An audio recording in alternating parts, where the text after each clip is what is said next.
ጤና ይስጥልኝ። ይህ ቅዱስ ሚካኤል የባህል ሕክምና የሆነው የዩቲዩብ ቻናል ነው። በዚህ ዩቲዩብ ላይ የተለያዩ ጤና ነክ መረጃዎችን ለእናንተ እናቀርባለን። ዛሬ ይዘንላችሁ የቀረብነው ስለ ስኳር ነው። ከቡናና ከሻይ ጋር እንዲሁም በሌላ መልክ የምንወስደው ስኳር ምን ያህል ይጎዳናል? ምን ያህል ስኳር እንደተመገብን መከታተል እጅግ ጠቃሚ ነው። ሳይታወቀን ከሚፈለገው በላይ ስኳር ወደ ሰውነታችን ልናስገባ እንችላለን። ከልክ ያለፈ ስኳር መመገብ ደግሞ ለአይነት 2 የስኳር ህመም፣ ለካንሰርና የልብ ህመም ያጋልጣል። ባለፉት አስርታት የሰው ልጆች አመጋገብ ስለተለወጠ ከልክ ላለፈ ውፍረትና ለስኳር በሽታ የሚያጋልጡ ሰዎች ቁጥር ጨምሯል። ላንሴት ሜዲካል ጆርናል እንዳለው በመላው ዓለም ግማሽ በላይ አዋቂዎችና 1/3 ልጆች እና ታዳጊዎች በ2050 ከልክ ያለፈ ውፍረት እንደሚገጥማቸውም ይታመናል። በርካታ ሀገራት የጤና ስርዓት መቋቋም ከሚችለው በላይ ፈተና ገጥሞታል። ሰውነት ክብደትን ለመቆጣጠር አስቸጋሪ የሚሆነው ወደ ሰውነታችን ሳናውቀው በምናስገባው የስኳር መጠን ምክንያት ነው። ስውር ወይም ድብቅ ስኳር ልንለው እንችላለን። ስኳር ወደ ሰውነታችን እያስገባን እንደሆነ ሳይታወቀን ከምንወስዳቸው ምግቦች መካከል እርጎ፣ ዳቦ፣ ካቻፕና ጣፋጭ መጠጦች ይጠቀሳሉ። ለመሆኑ እነዚህን ስውር የስኳር ይዘት ያላቸውን ነገሮች መከላከል የምንችለው እንዴት ነው? እንዴትስ ድብቅ ስኳርን አለመመገብ እንችላለን? ምን ያህሎቻችን የምንመገበውን የስኳር መጠንስ እናውቃለን? ምን ያህል ስኳር እንደተመገብን ማስላትስ እንችላለን? ስኳር የታከለባቸው ምግቦች እርጎ ወይም የፍራፍሬ ጭማቂ ጤናማ ቁርስ ይመስላሉ፣ ግን የምንመርጠው የምርት አይነት የስኳር መጠኑን ይወስናል። የዓለም ጤና ድርጅት ጠዋት ላይ መመገብ ያለብንን የስኳር መጠን ልኬት አስቀምጧል። ከዚህ ልኬት ማለፍ ለጉዳት ያጋልጣል ይላል። በምግብ ውስጥ ካለው ተፈጥሯዊ የስኳር መጠን ካለፈ ምግብ አምራቾች የሚጨምሩት ያልተመጠነ ስኳር አለ። አዋቂዎች በቀን ውስጥ 30 ግራም ተጨማሪ ስኳር ብቻ እንዲወስዱ ይመከራል። እንደ ማር ካለው ተፈጥሯዊ ማጣፈጫ በተጨማሪም ሰው ሰራሽ ማጣፈጫዎችን ምግብና መጠጥ አምራቾች ይጠቀማሉ። ምግብ ውስጥ ያለው ስኳር ሰውነት ስኳር የሚፈጭበትን መንገድ ይወስናል። አትክልትና ፍራፍሬ ስንመገብ በውስጣቸው ያለው ፋይበር ሰውነትን ምግብ የሚያብላላበትን ፍጥነት በማዘግየት በደም ውስጥ የስኳር መጠን እንዳይበራከት ያደርጋል። ተጨማሪ ስኳር ያለባቸው ምግቦች በደም ውስጥ በፍጥነት ስኳር ያሰራጫሉ። የአትክልት ወይም የፍራፍሬ ጭማቂ ስንጠጣም የስኳር መጠን ከፍ ይላል። ጭማቂ ሲሰራ በፍራፍሬ ውስጥ ያለው ጠቃሚ ፋይበር ይሰባበራል። በደም ሕዋስ ውስጥ የሚዘዋወረው የስኳር መጠን ከፍ ሲል ሕዋሳት ለኢንሱሊን ሆርሞን ምላሽ የሚሰጡበት ፍጥነትም ይዳከማል። የተቀነባበሩ ምግቦች መስፋፋት ለስኳር መጠን መጨመር አስተዋጽኦ አለው። ስጋና አሳን ጨምሮ ሌሎችም የተቀነባበሩ ምግቦች ቢጣፍጡም የስኳርና ጨው መጠናቸው ከፍተኛ ነው።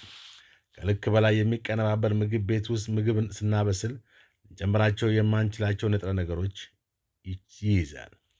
ከ5 በላይ ንጥረ ነገር ያለው ምግብ ከልክ በላይ የተቀነባበረ ነው። ከበቆሎ የሚሰራ ማጣፈጫ ፈሳሽ ወይም ኮርን ሳይራፕ እና የፍራፍሬ ጭማቂ ውስጥም ከመጠን በላይ ስኳር ይገኛል።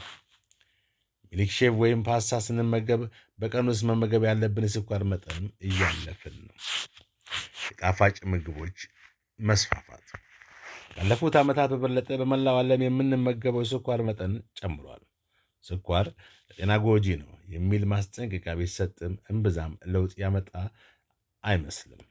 በመላው ዓለም ከልክ ያለፈ ውፍረት ከመቼውም በላይ ተባብሷል።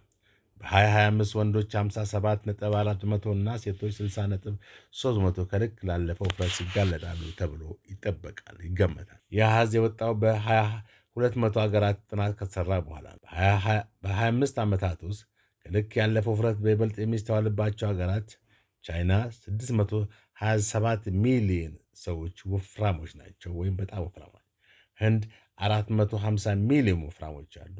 አሜሪካ 214 ሚሊዮን ሰዎች ወፍራሞች ናቸው። ከሳህራ በታች ባሉ ሀገራት ከልክ ያለፈ ውፍረትን ከ250 በመቶ በላይ እንደሚሆንና ይህም በ522 ሚሊዮን ሰዎች ላይ እንደሚታይ ይገመታል።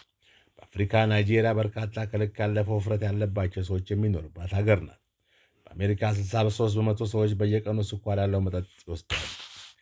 ስኳር የታከለባቸው ምግቦችና መጠጦች እንዲሁም በፋብሪካ የተቀነባበሩ ምግቦችና መጠጦችን በመቀነስ ለውጥ ማምጣት እንደሚቻል ባለሙያዎች ይመክራሉ። የዓለም ጤና ድርጅት እንደሚለው በየቀኑ የሚወሰድ ተጨማሪ ስኳር መጠን 10 በመቶ በታች መቀነስ አለበት።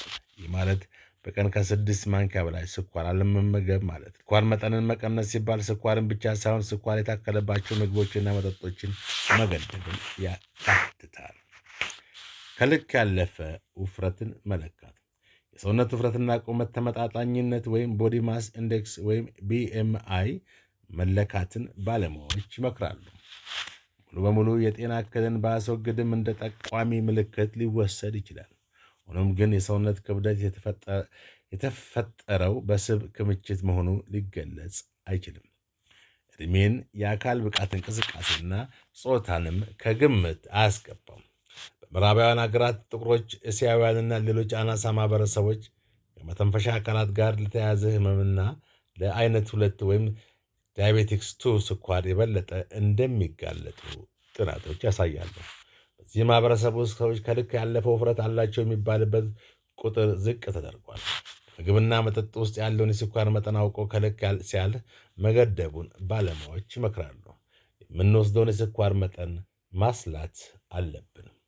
ለምሳሌ 25 ግራም ስኳርና ፕሮቲን 50 ግራም ያለው ባለ 100 ግራም ምግብ በውስጡ ያለው የስኳር መጠን 12.5 ግራም ይሆናል።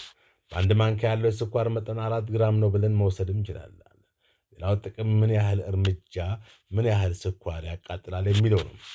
በዩኒቨርሲቲ ኦፍ ዘ ዌስት ኦፍ ስኮትላንድ የሚሰሩ ባለሙያ ባወጡት ቀመር መሰረት በአንድ እርምጃ ከ0.04 እስከ 0.05 ካርቦሃይድሬት ማቃጠል ይቻላል ይላል። እንግዲያው ስኳር የሚያስከትለውን ጉዳት በስፋት አይተናል። ስኳር የሚያስከትለውን ጉዳት ከዚህ በኋላ በስኳር አጠቃቀማችን ላይ እጅግ ጠንቃቆች መሆናችን ወሳኝ ነው። እንግዲያው ቅዱስ ሚካኤል የባህል ሕክምና ዩቲዩብ ቻናል ላይክና ሰብስክራይብ በማድረግ በየጊዜው እንደዚህ አይነት ጤና ነክ መረጃዎችን ያገኙ እንላለን። መልካም